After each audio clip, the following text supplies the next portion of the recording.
This video is definitely getting demonetized because Team YouTube doesn't support historical content, so I want to thank those who did sponsor it. Hey, Cypher here. Why did coalition forces invade Iraq in 2003? Well, it was for oil.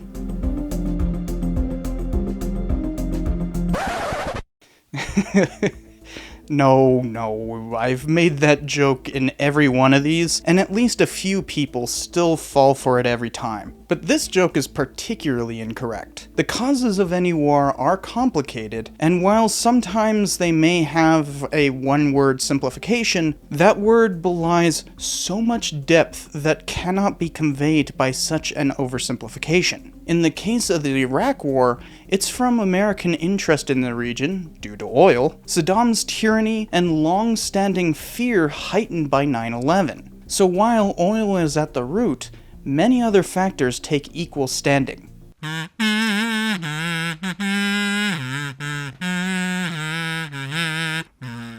You American soldiers were minions for oil interests like Halliburton. You're a flunky for capitalism, paid for by the CIA to shield their malignant disinformation. Also, Exxon and Chevron are able to continue to pollute the planet. You are complicit in genocide. Shut up, Cook. Quit simping for the genocidal Soviet Empire and maybe somebody might take your bunk seriously. I support the troops unequivocally against leftists like you and their biggest allies, the Islamo-fascists like Saddam. We have to defend Western civilization. Imperialist dog. Pinko scum. You're the fascist. You just want to purge anyone who disagrees with you. America is evil. Better than your Fantasyland hellhole. Fuck you. Fuck you. Fuck you. Fuck you. Fuck you. Fuck you. Fuck you. Fuck you. Fuck you. Fuck you. Fuck you. Fuck you. Fuck you. Fuck. Come here, you two. Yeah, the comments are going to be pretty bad on this one. Now, I was a US soldier during this time, though I fought in Afghanistan, not Iraq, and those are very different wars. Only fools think that they are the same. In fact, the only link is Iran and extremism, though entirely separate forms. I've already done a causes episode on the War on Terror, specifically Afghanistan, which got demonetized and suppressed, by the way, and this one probably will too. But suffice it to say, there will be some significant overlap between these two episodes. One thing I must say right here at the start, Cheka is the most incorrect and bigoted of the two caricatures here. And as King Richard says, bigots get banned. Yes, sometimes the far left is worse than the far right. Fighting for one's country and kin is a noble deed, regardless of the casus belli, and those who denigrate that pride display a profound cowardice that lies within their hateful minds. Holding our thoughts to the dictates of truth and justice necessitates differentiating what a soldier served from and a dutiful service rendered.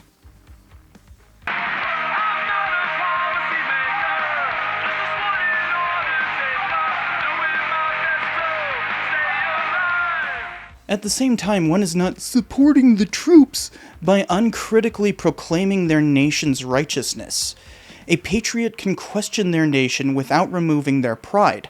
A nationalist cannot. This was not a so-called clash of civilizations, and there is some thoroughgoing racism just below the surface of that claim. Iraq before 2003 was a secular westernized republic, just as ours is, though Iraq was a totalitarian and regional power, whereas we're a democratic global hegemon. Our civilizations have deep linkages going back to ancient times. We aren't living 1,000 years ago, much to crypto's chagrin. But lastly, I'd be hard-pressed to name a single war that was purely one for resources. It's always more complicated than that. People like Cheka resort to conspiracism to push their ignorance. Oil has a role to play, but it is one of many, and by 2003, decision makers almost entirely overlooked it. I really do see this idiotic rhetoric all the time, even from some people I respect otherwise. But it's time to finally dispel all that nonsense and have a frank discussion of what brought us to such a disastrous war 2 decades ago. In all actuality, the causes of the Iraq War is quite convoluted, full of twists and turns. It's ultimately a continuance of previous conflicts, heightened by the War on Terror. Those previous conflicts had their roots in Cold War alliances to protect global energy, as in oil, as the US turned from Iran to Iraq after 1979, and then from neither in 1988. Leading to the Gulf War as the precursor to 2003. Do bear with me as we go through everything. This is part of a big HistoryTuber collab called Project Middle East, so jump on the playlist if you haven't already to learn about such a wide geographic area in any number of ways. If you've already gotten on there, well, here I go plunging into controversial waters again.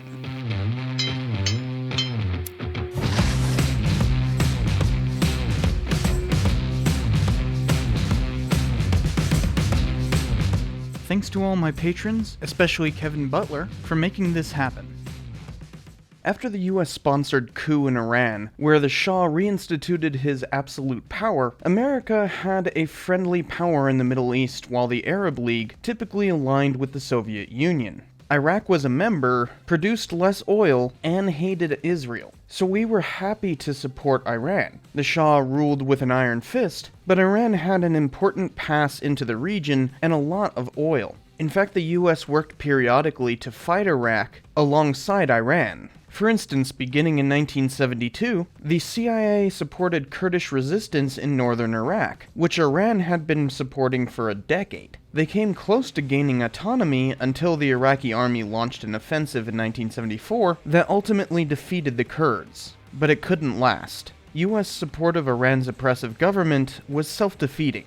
Iran had their revolution in 1979, overthrowing the Shah and instituting a radical Islamic government that was hostile to the US. They even took 52 Americans hostage for 14.5 months, while simultaneously sponsoring anti-American terrorist groups such as Hezbollah. This was contemporaneous with the Soviet invasion of Afghanistan, thereby threatening that important pass through Iran. The US needed a new ally in the region. Americans had realized the necessity of keeping strong alliances in the Middle East, thanks to the Arab League cutting off oil for our support of Israel during the Yom Kippur War. Another energy crisis hit because of the Iranian Revolution, but President Carter had managed to split up the League through the Camp David Accords, which netted Egypt as a new ally. And another possible new ally in this regional reshuffling was Iraq. When Saddam Hussein took power in 1979 and purged his own Ba'athist party, US officials feared that there could be no alliance with such a tyrant. An analyst named Paul Wolfowitz had been warning against any kind of alliance with Iraq, saying, "Iraq has become militarily preeminent in the Persian Gulf, a worrisome development. Iraq may in the future use her military forces against such states as Kuwait or Saudi Arabia. We should also make manifest our capabilities and commitments to balance Iraq's power, and this may require an increased visibility for US power."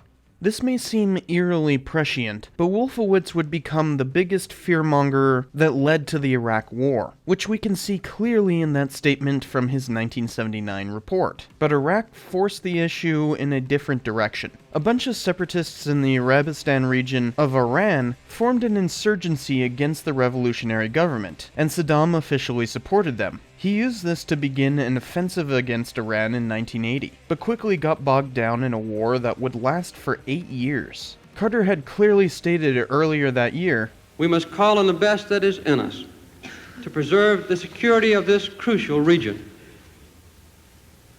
Let our position be absolutely clear. An attempt by any outside force to gain control of the Persian Gulf region will be regarded as an assault on the vital interests of the United States of America, and such an assault will be repelled by any means necessary, including military force." This meant that the US began supporting Mujahideen in Afghanistan because of that all-important pass on their border. As such, Carter decided to side with Iraq against Iran. Despite that support, Iran had enough US arms from decades of their alliance under the Shah that Iraq could never gain a significant foothold as the war dragged on. In fact, Iran managed to take much of Iraq's Gulf in 1985. A couple years earlier, the US Army created the Central Command, or CENTCOM, to consolidate the interlocking alliances throughout the Middle East. As the war continued, the US alliance with Iraq was tenuous at best. The war itself threatened oil shipments from the Persian Gulf. Since Kuwait and Saudi Arabia supported Iraq, Iran chose to start attacking tanker vessels. In 1984, several nations, including the US, started flagging oil tankers with their own flags, which allowed their navies to officially protect them. As attacks ramped up, the US Navy made more of a presence in the Gulf. Iranians even started mining the Gulf in 1986, which blew up a US-flagged tanker. In retaliation, the US quickly sank 6 Iranian vessels, basically destroying their navy capability, alongside blowing up an unmanned Iranian oil platform. Just as all this was happening, an Iraqi fighter jet hit the USS Stark with a missile, killing 37 sailors, but President Reagan chalked it up as an accident. We'd have our own horrible accident a year later, mistaking a passenger plane for a bomber and shooting down Iranian Flight 655, thereby killing 290 people. This convinced many returning Arab mujahideen that the US was conspiring to genocide Muslims, including Osama bin Laden, who formed al-Qaeda later that year. But US-Iraq relations would take a sharp turn because of different terrorists. The Reagan administration had worked out a deal with kidnappers in Lebanon to pay for American captives by dealing arms through Hezbollah to Iran. Obviously, this was an immense betrayal, but the controversy went deeper, since the US continued the trade so as to illegally funnel those funds to Nicaraguan Contras. Congress investigated the scheme in 1987. Some analysts like Wolfowitz thought the Stark incident was actually payback for that betrayal. But soon the Iran-Iraq war was over with no change whatsoever. Saddam turned inward instead, trying to Arabize the rebellious Kurds. He had been doing so since 1984, but it took a sharp turn in 1988. Saddam used chemical weapons to massacre them. He had used nerve gas during the Iran-Iraq war. The country had made its first weapons of mass destruction in 1962, but both Britain and the US traded certain technologies that, while intended for civilian research, could be used to develop WMDs. Either way, Saddam used them in the Anfal genocide alongside numerous massacres and concentration camps, rendering this footage of US envoy Rumsfeld shaking hands with the genocidal maniac quite ironic. But before anyone could know or even react to the genocide, Saddam set his sights on another target. He claimed Kuwait was tapping oil from Iraqi fields. He said Kuwait's overdrilling was because they are inspired by America to undermine Arab interests in security. Clearly, the Iraqi-American alliance was dead by early 1990. With the Soviet Union falling apart, there was no significant alternative to US hegemony. Saddam also couldn't get the UN involved while they were investigating his genocide. He appealed to the Arab League but got nowhere, so decided to invade Kuwait instead, which began in August of 1990. Iraq conquered all of Kuwait, thereby controlling 20% of the world's oil supply. Gas prices immediately shot up. Once again, the Carter Doctrine dictated the US had to intervene, but with such a blatant violation of national sovereignty by a genocidal maniac, the UN was willing to sanction the use of force to dislodge Iraq from Kuwait. Security Council Resolution 678 gave a deadline for Iraq to withdraw. In the meantime, a US-led coalition formed in Saudi Arabia called Operation Desert Shield. It was ostensibly to protect Saudi lands, but turned to Operation Desert Storm after the deadline passed, setting off a war to liberate Kuwait. First, the coalition bombarded Iraqi positions for a month. Then the invasion was on. Combat operations lasted only 100 hours before a truce was called. Though the coalition couldn't prevent Iraqis from setting several Kuwaiti oil fields afire. The UN resolution only allowed for retaking Kuwait, but President Bush wanted to have his cake and eat it too. So he encouraged the Shiites and Kurds to rise up and overthrow their Sunni dictator. We have no argument with the people of Iraq. Our differences are with that brutal dictator in Baghdad. The US sent supplies to help and declared a no-fly zone over both the north and south of Iraq. Shiites in the south lost, but Kurds managed to maintain autonomy in certain areas, thanks to American air support. The no-fly zone remained for as long as Saddam remained.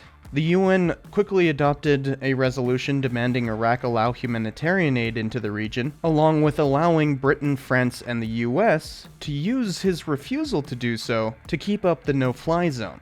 Iraq periodically challenged it by either sending aircraft into it or shooting surface-to-air missiles at coalition flights. Then the coalition would retaliate with airstrikes on Iraqi military sites. In 1993, an Iraqi agent attempted to assassinate former President Bush, so then President Clinton lobbed a few cruise missiles in retaliation.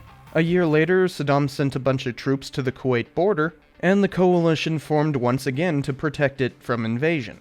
Kurdistanis began a civil war over autonomous control, and Iraq initiated a ground attack to take advantage, which resulted in a series of coalition strikes to protect the Kurds. In 1995, despite this low-level war continuing and massive sanctions, President Clinton offered Saddam the ability to trade food for oil, which created a lull for a couple of years.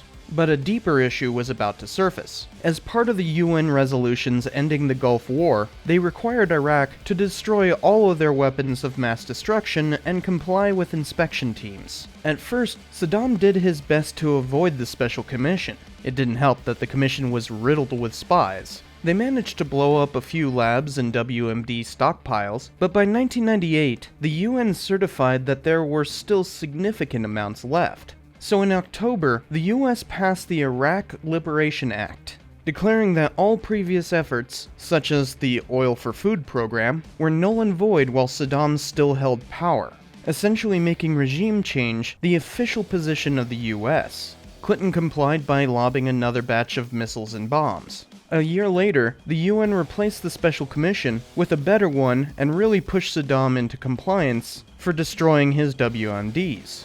But most American foreign policy makers remained fairly skeptical after 7 years of Saddam trying to keep his WMDs in any way possible. Well, one of former President Bush's sons won the 2000 election. He staffed his administration with neocons, who are always hawkish for war, including his vice president, Dick Cheney, having been Secretary of Defense during the Gulf War. But the biggest hawk to return was Paul Wolfowitz, who pushed continuously for war with Iraq and denying UN intelligence of WMD destruction.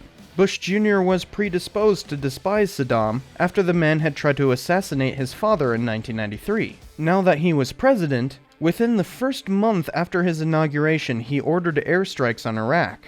Ostensibly, this was to reinforce the no-fly zone, but it also sent a clear message that the new president, who was renowned for being diplomatically inept, was at least aware of one enemy, which was Saddam. But he'd forgotten the other enemy the outgoing president forewarned him of. The man who had been on top of the FBI's most wanted list, and had been orchestrating terrorist attacks on US targets since 1993, was Osama bin Laden. His terrorist organization of Al-Qaeda orchestrated 19 hijackers to crash 4 planes on September 11, 2001. With all the destruction of that day, 3,000 Americans died. This quickly brought the Bush administration into a war mindset, seeing anyone opposed to American policy as an imminent threat. It didn't help that Saddam was one of the few world leaders to claim innocent civilians deserved what they got on 9/11, saying, "America is reaping the thorns planted by its rulers in the world." From as early as a couple months after the attacks, even while the US was already invading Afghanistan in response, White House figures clearly had Iraq on the brain. Secretary of Defense Donald Rumsfeld ordered CENTCOM to review their plans for an Iraq invasion, and Bush kept asking whether there was any connection between Al-Qaeda and Saddam. As the saying goes, to the man with a hammer, everything looks like a nail. Iraqi agents had met with Al-Qaeda while they were in Sudan, but Ba'athist secularism kept them from forming any alliances. Numerous other half-baked reports kept making incredibly dubious connections. many of which Cheney would leak to the press and then use that press coverage as confirmation in interviews. But one report really excited war hawks. One of the hijackers was reported to have gone into the Iraqi consulate in Prague. At first, the report drove interest in the connection, but by early 2002, every intelligence agency had thrown it out. But the Bush administration kept bringing it up nonetheless. They also claimed that Saddam was harboring a terrorist from the earlier bombing of the World Trade Center. Beginning just a week after 9/11, a series of anthrax attacks gripped the nation, and for a brief moment, there seemed to be an Iraq connection, though it was actually a domestic terror attack. This fear-mongering allowed Bush to declare during the State of the Union, Iraq continues to flaunt its hostility toward America and to support terror. The Iraqi regime has plotted to develop anthrax and nerve gas and nuclear weapons for over a decade. This is a regime that has already used poison gas to murder thousands of its own citizens, leaving the bodies of mothers huddled over their dead children. This is a regime that agreed to international inspections, then kicked out the inspectors. This is a regime that has something to hide from the civilized world. States like these and their terrorist allies constitute an axis of evil, arming to threaten the peace of the world by seeking weapons of mass destruction. These regimes pose a grave and growing danger. So quickly after 9/11, this seemed like a true threat. Since the Bush administration kept pushing these claims, denying any doubt intelligence agencies had about such information, the UN reacted by intensifying inspection efforts to verify that all the WMDs were gone and that Iraqis weren't creating new ones. But Iraq seemed resistive, possibly because they resented all this new scrutiny. A team within the CIA came up with elaborate schemes about how Saddam could be evading detection, such as with mobile labs, which quickly became a key talking point. Several Iraqi defectors argued they had knowledge of a continuing program and testified about Saddam's numerous atrocities. They even claimed that Saddam was attempting to manufacture nukes, based purely on Iraq buying aluminum tubes. Bush's national security advisor, Condoleezza Rice, came up with the perfect way of overriding the doubt, saying in an interview, "The problem here is that there will always be some uncertainty about how quickly he can acquire nuclear weapons, but we don't want the smoking gun to be a mushroom cloud." But we don't want the smoking gun to be a mushroom cloud. It could come in the form of a mushroom cloud. Rumsfeld gave this a philosophical bent by arguing, reports that say that something hasn't happened are always interesting to me, because as we know, there are known knowns. There are things we know. We also know there are known unknowns. That is to say, we know there are some things we do not know. But there are also unknown unknowns. The ones we don't know, we don't know. And if one looks throughout the history of our country and other free countries, it is the latter category that tend to be the difficult ones. Excuse me, but is this an unknown unknown? I'm not. Several unknowns, and I'm just wondering. I'm not going to say which it is. With all this fear-mongering, Bush managed to convince Congress to pass a resolution authorizing military force according to, as the law stated, as the president determines to be necessary and appropriate in order to 1. Defend the national security of the United States against the continuing threat posed by Iraq, and 2. Enforce all relevant United Nations Security Council resolutions regarding Iraq. Bush was singularly determined to go to war with this resolution, but the next step was to get the UN on board with an invasion.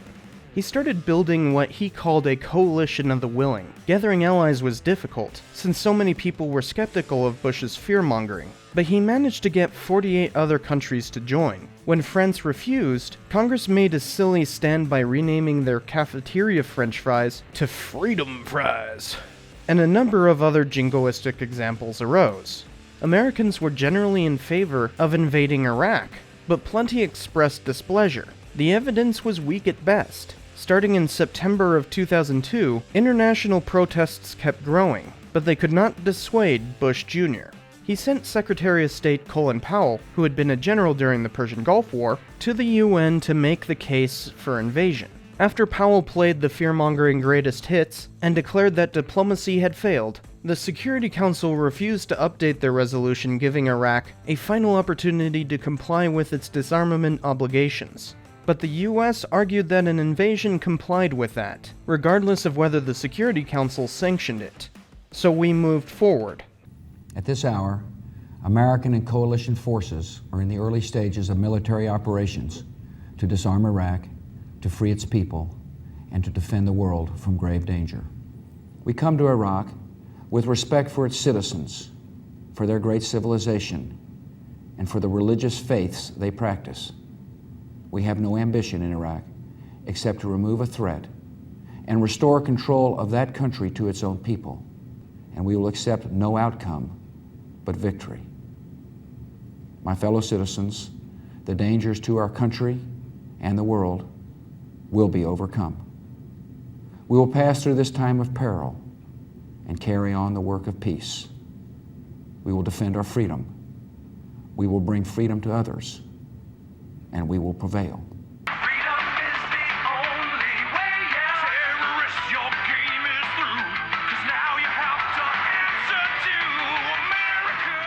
War was on. The invasion was swift and completed in a month, but the war did not end at merely occupying every corner of Iraq. It quickly turned into a 9-year quagmire of spiraling sectarian conflict and atrocities. The US destabilized the region, created thousands of new enemies, and lost all semblance of moral authority. And for what? Deposing a tyrant? Boy. For the most part, there were no WMDs. We found one deposit buried during the Iran-Iraq War, and we only found it because we were scouring the country from corner to corner. The connection to Al-Qaeda wasn't there, but it came after the invasion anyways, inevitably splitting to form ISIS and require another occupation afterward. In the headlong rush to vanquish our enemies at any cost, we squandered the possibility of becoming a true global leader. But where's the oil in all this? I did say that it was at the root, but notice I haven't even spoken about oil since the mid-1990s. That's because it had ceased to be a factor. US oil imports were actually severely hindered by the Iraq invasion, and it would be incredibly foolish to think that we could benefit from such a situation. Oil drove US interest in the region, yes, but not the actual decision to invade. That was years of conflict with Iraq, making Saddam a perfect boogeyman in Bush's mind, and the resultant pathological fear-mongering following 9/11 combined these factors to bring on the war in Iraq. The decision of one man to launch a wholly unjustified and brutal invasion of of Ukraine. Iraq, too. Anyway, 75. If you can dodge a Sandal. You can dodge War crime accusations. A pointless war only economically helps war industries, but this was a low-scale enough war to not significantly hurt the American economy overall. Without conscription, Americans could grow up during this long war and hardly feel its effects, even while drones still rain hellfire upon Middle Easterners from half a world away today. While this war ended in 2011, the war against ISIS is ongoing. Technically, we won the Iraq War, unlike Afghanistan, where we definitely lost, despite 2 decades of occupation. But the modest victory in Iraq was Pyrrhic to say the least, leaving a wake of immense destruction in the Middle East, and America's national image where it was following Vietnam.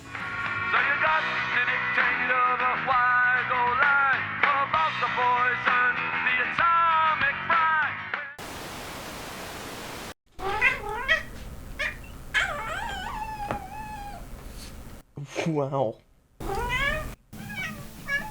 He was trying to get at the liquor. I need you here. I need you here. Oh, thank you. Yes, you're a good boy. Mwah. But hold on. Hold on.